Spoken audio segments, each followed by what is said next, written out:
Welcome to Democracy Now!, democracynow.org, the War and Peace Report. I'm Amy Goodman. A U.S. drone attack in the Pakistani region of North Waziristan has killed at least 20 people. Pakistani intelligence officials say the victims were alleged militants who'd crossed over the Afghan border. But Al Jazeera reports women and children were among the dead when a missile killed 16 people inside a single home. The Obama administration's downplaying a row over Afghan President Hamid Karzai's latest criticism of the U.S.-led occupation.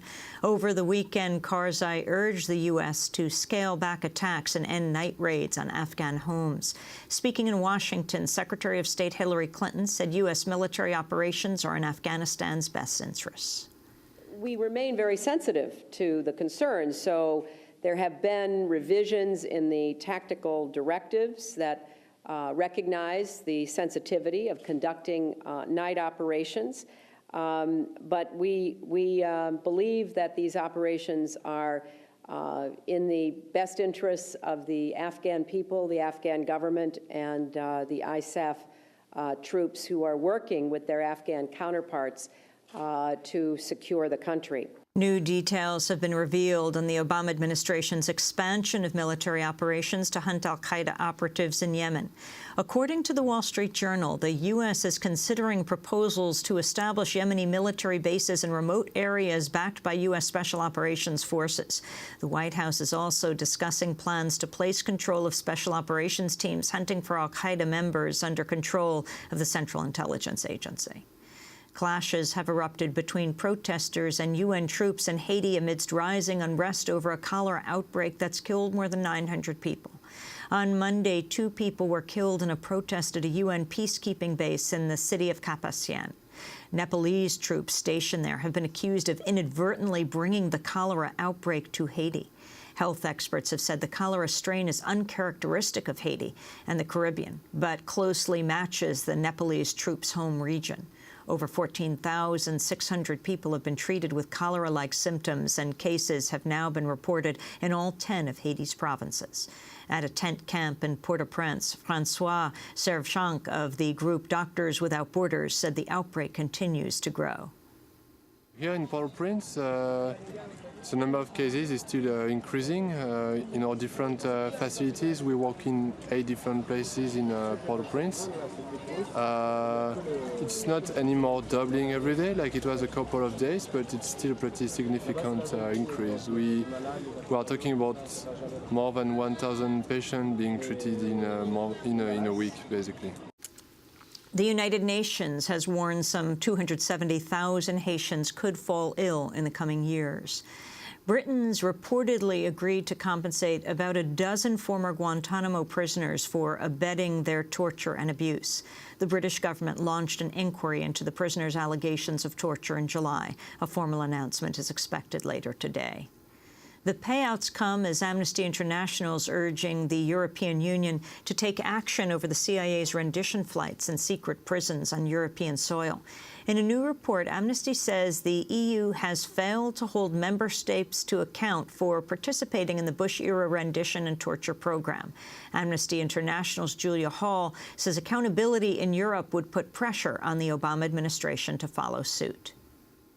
You know, the real question is, how long can the U.S. hold out? With all this information coming out, with such determined advocates, with civil society making noise about it, how long can the U.S. hold out? If the EU were to add its voice, it would be another pressure point that the U.S. would have to then respond to. And we can only hope that they will do it.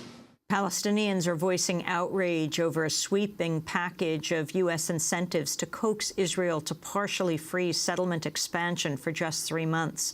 The Obama administration's reportedly offered to give Israel 20 advanced F-35 warplanes worth around $3 billion and veto UN resolutions seeking Middle East peace. The freeze would not be extended after 90 days and also would not apply to occupied East Jerusalem. Palestinian lawmaker Hanan Ashrawi said Israel was being rewarded for agreeing to temporarily pause the seizure of occupied land. So Israel is gaining all sorts of strategic gains in order to minimize and postpone its theft of Palestinian land for 3 months. This is unacceptable. I wonder what they will give Israel if we start asking for the dismantlement of settlements or if we get to a situation where we are signing an agreement. The Israeli cabinet's preparing to vote on the proposal, but says it's waiting on a formal letter from the Obama administration. At her news conference in Washington, Secretary of State Hillary Clinton declined to offer details, but praised Israeli Prime Minister Benjamin Netanyahu for supporting the deal. With respect to the Middle East, this is a very promising development and a serious effort by Prime Minister Netanyahu. I don't want to go into the details today, but I will say that we're in very close touch with both the Israelis and the Palestinians, working intensively to create the conditions for the resumption of negotiations that can lead to a two-state solution and a comprehensive peace in the region. New figures show the number of U.S. households obtaining emergency food aid has nearly doubled since the start of the economic recession. According to the Department of Agriculture, the number of families seeking assistance from food pantries jumped from 3.9 million in 2007 to 5.6 million last year. The number of U.S. households deemed food insecure also exceeded 50 million last year, amounting to a record 14.7%. 12 people were arrested in Washington, D.C. on Monday in a protest against the ban on openly gay and lesbian service members in the military. The protesters chained themselves to the fence in front of the White House. The group included Lieutenant Dan Choi, an openly gay service member discharged under Don't Ask, Don't Tell earlier this year. Choi said Democrats who've backed a delay in repealing the ban are engaging in what he called silent homophobia. There is a loud homophobia, those with platforms, and there is a silent homophobia of those who purport to be our friends and do nothing. Loud homophobia and silent homophobia have the same result. They must be combated, and this is what we intend to do today. You can see our full interview with Lieutenant Dan Choi just after he was discharged at our website, democracynow.org. Lawmakers have returned to Capitol Hill for a so-called lame duck session following the midterm break. Congress will be in session until a new congressional term begins in January.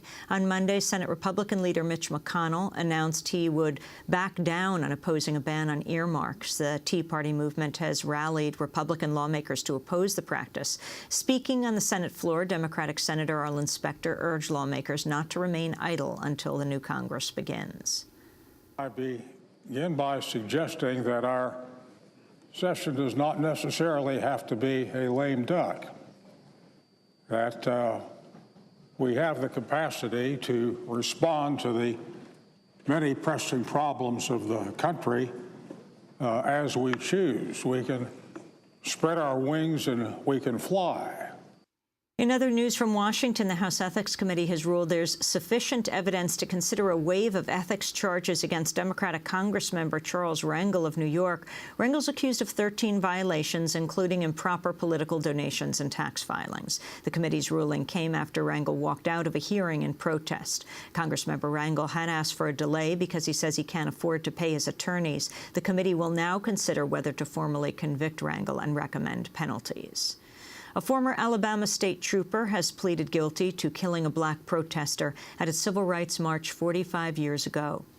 77-year-old James Bonnard Fowler pleaded guilty to second-degree manslaughter 2 weeks before he was set to go on trial for the 1965 death of Jimmy Lee Jackson.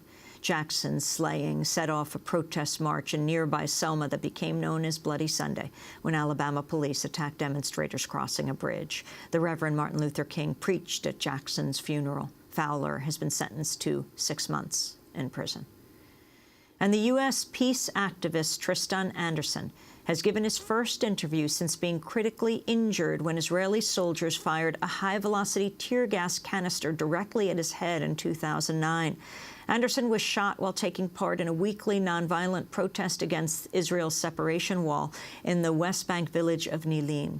The shooting caused severe traumatic brain injury and blindness in his right eye. Anderson returned home to California earlier this year. On Sunday, he helped unfurl a banner calling for the release of his friends Shane Bauer and Josh Fatal, the 2 American hikers who remain in prison in Iran. Bauer had visited Anderson in Israel just weeks before Bauer, Fatal, and Sarah Shord were arrested near the Iran-Iraq border in July 2009. Sarah Shord was freed after more than a year in an Iranian prison in September. On Sunday, Tristan Anderson and Sarah Shord sat down for a joint interview.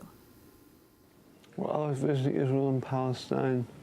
Well, then it became kind of dramatic because I was at a protest against the apartheid wall that the Israelis are constructing in Palestine. And the Israeli border police came and they shot a high-velocity tear gas grenade and it hit me in the forehead, knocked me unconscious and caused brain damage. So I've had kind of a different life since then. The last time that Shane, my fiance, and I saw Tristan was when he was in the hospital in Tel Aviv. And that's the only time that I went to Israel, Palestine, was to see Tristan in the hospital and with Shane. Mm-hmm. And my mother was there as well. We came from Damascus, Syria, where Shane and I have been living for over a year. And I am particularly grateful to be sitting here today with Tristan because when I was in prison, I didn't know what had happened to Tristan. I didn't have any information about his well-being. And one of the things that I was very grateful to know upon my release was that Tristan was back home, that he had gotten home before I did, and that he was undergoing therapy, physical therapy, right, and getting back into, you know, his life, mm-hmm. and be able to do the things that he loves again. Josh Fatal, Shane Bauer, Tristan Anderson, and I are peace activists. I believe in my heart that the prolonged detention of my fiancé and my friend and my detention has been a huge misunderstanding. And Tristan and I are here today to ask the Iranian leaders and the Iranian authorities to find the mercy and compassion that you showed me for Shane and Josh, to release them, to bring them home. Tristan and I are home, but we can't enjoy being home fully until Shane and Josh are with us. We're all waiting for that day, and we need that day to come soon. I know we often say that people are innocent when we want them released, regardless of the actual facts of the case, but in the case of Shane and Josh, I think there's no facts that would even indicate they could be guilty of anything. So please release them. That was Tristan Anderson and Sarah Shord. Sarah Shord was just released from an Iranian prison. She, together with Tristan Anderson, is pushing for the release of her fiancé, Shane Bauer, and her friend, Josh Fatal. Tristan Anderson was critically injured when Israeli soldiers fired a high-velocity tear gas canister directly at his head in 2009. He had been taking part in a weekly nonviolent protest against Israel's separation wall in the West Bank village of Nilin. Sarah and Shane Bauer had just visited Tristan in the hospital in Israel before they were taken by Iranian soldiers to prison. This is Democracy Now!, democracynow.org, The War and Peace Report. I'm Amy Goodman.